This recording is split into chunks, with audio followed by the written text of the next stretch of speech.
ఈరోజు మనం ఈ ఫోన్ వివో ఫోన్ మనకి ఇది డిస్ప్లే బాగానే ఉంది. టచ్ అయితే పనిచేయట్లేదు. అంటే టచ్ అనేది డ్యామేజ్ అయిపోయింది, పనిచేయట్లేదు. హలో ఫ్రెండ్స్, ఈరోజు మనం వివో ఫోన్కి కాంబో డిస్ప్లే ఏ విధంగా చేంజ్ చేయాలో చూద్దాం.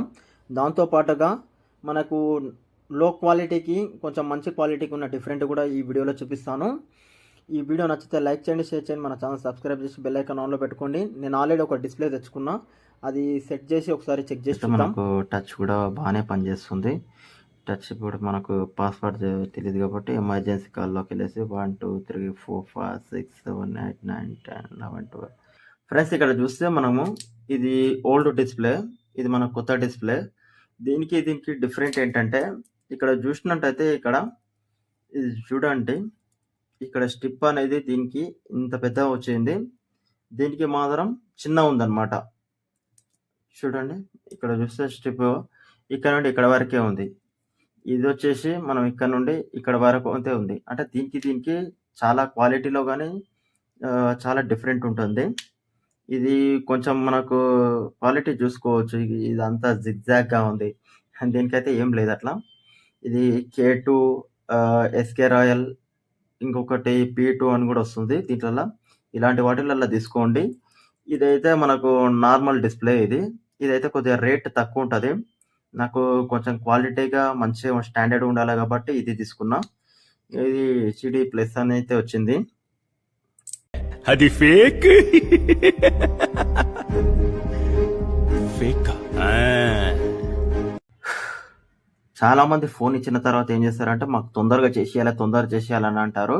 కాకపోతే మనకు తొందర చేయడం వల్ల చాలా మనకైతే కస్టమర్కి అయితే ఎలాంటి బెనిఫిట్ అయితే లేదు. ఎందుకంటే మనం ఇక్కడ ఇదంతా క్లీన్ చేసుకొని, పెట్రోల్ దగ్గర వాష్ చేసి క్లీన్ చేసుకొని, ఇలాంటి గమ్ అయితే ఏ విధంగా చిన్న డాట్ కూడా ఉండకుండా మొత్తం తీసుకొని దీని డిస్ప్లే అయితే ప్లేస్ చేసిన తర్వాత మనకు రబ్బర్ బ్యాండ్స్ వేసి పెట్టేస్తాం.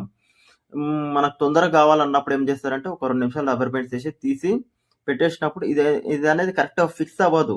ఫిక్స్ అవ్వకపోవడం వల్ల ఇది బయటకు వచ్చేస్తుంది. నేను దానికి ఎలాంటి స్ట్రెయిన్ అవ్వకుండా డైరెక్ట్ ఓపెన్ చేసిన, ఎందుకంటే ఆల్రెడీ ఊడిపోయింది. ఇది ఓడిపోకుండా ఉండాలంటే గమ్ కూడా ఇక్కడ చూస్తే మనకి సెన్సార్స్ అవన్నీ ఉన్నాయి, అక్కడ పడకుండా చూసుకోవాలి. సెన్సార్ ఇది బంద్ అయిపోయింది అనుకో, మనకు ఫోన్ మాట్లాడేటప్పుడు స్క్రీన్ అనేది ఆటోమేటిక్గా ఆఫ్ అయిపోతుంది. అదనమాట సెన్సార్ ఇది. ఇక్కడ చూస్తే ఇక్కడ చూడండి, గమ్ కూడా ఏమంత పెద్దగా పెట్టలేడు, నీట్గా కూడా లేదు. ఇట్లా స్క్రీన్ అనేది నీట్గా అతికిస్తేనే మనకు బాగుంటుంది అనమాట. దీనికి కొద్దిగా ఆరడానికి, ఫిక్స్ అవ్వడానికి కొద్దిగా టైం అయితే ఇవ్వాలి. దీనికి మొత్తం అడ్జస్ట్మెంట్ అయిపోతుంది. దీంట్లో ఫిక్స్ అయిపోవడానికి కొద్దిగా టైం ఇవ్వాలి దీన్ని. నేనేం చేశానంటే 2-3 అవర్స్ అనేది డైరెక్ట్ రబ్బర్ బ్యాండ్స్ వేసి వదిలేస్తాను అనమాట. అక్కడ చూడండి, దీనికి ఉన్న గమ్ మొత్తం ఈ చిన్న స్క్రూ డ్రైవర్ దగ్గర మొత్తం రిమూవ్ చేసేసిన. ఇప్పుడు అయినా కూడా కొద్ది ఉంటుంది, అది మనకు క్లియర్గా విజిబిలిటీ అనేది ఉండదు. కాబట్టి మనం ఏం చేయాలంటే ఇట్లా చూసుకోవాలి, ఉన్న వారికి ఏమైనా ఉందా లేదా చూసుకోవాలి. ఈ గమ్ ఉంటే ఏమవుతుందంటే మనకు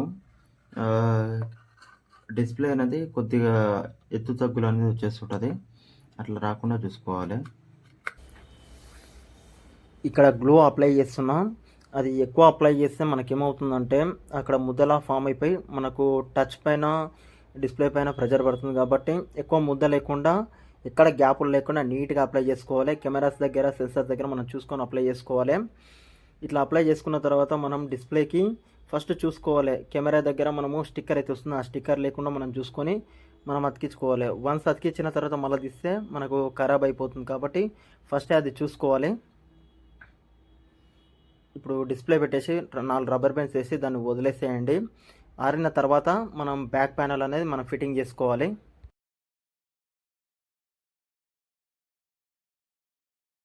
బ్యాక్ డోర్కి ఉన్న గమ్ మొత్తం రిమూవ్ చేసుకున్నాం. అలాగే ఫ్రేమ్ కూడా ఉన్న గమ్ మొత్తం రిమూవ్ చేసుకొని జస్ట్ ఇప్పుడు మనం లైట్గా అప్లై చేయాలి బ్యాక్ డోర్కు. బ్యాక్ ప్యానల్కి మనం గ్లో అప్లై చేసుకొని అతికించుకునేటప్పుడు తీసుకోవాల్సిన ముఖ్యమైన జాగ్రత్త ఏంటంటే, కస్టమర్ ఏదో తొందర పెడుతున్నాడు అని చెప్పేసి మనం బ్యాక్ ప్యానల్కి ఇట్లా గ్లూ పెట్టి వెంటనే మనం టెంపర్ గ్లాస్ వేసినట్టయితే మనకు డిస్ప్లే కాంబో టచ్ అనేది పనిచేయకపోయే అవకాశం ఉంటుంది. కాబట్టి అట్లా ఎవరు చేయకండి.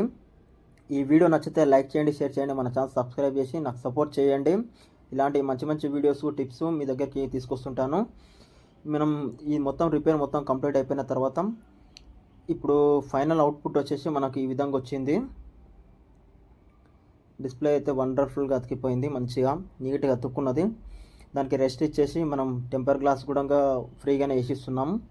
మహబూబ్ నగర్లో ఎవరి మొబైల్ రిపేర్ అయినా, చుట్టుపక్కల ఎవరి మొబైల్ రిపేర్ అయినా సరే ఇక్కడ నెంబర్ ఇస్తున్నాను, కాల్ చేయండి. మన దగ్గర మంచి సర్వీస్ ఉంటుంది. యాపిల్ ఫోన్ నుండి అన్ని ఫోన్లు అయితే మన దగ్గర రిపేర్ అవుతాయి. మరొక మంచి వీడియోతో మళ్ళీ మీ ముందుకు వస్తాను.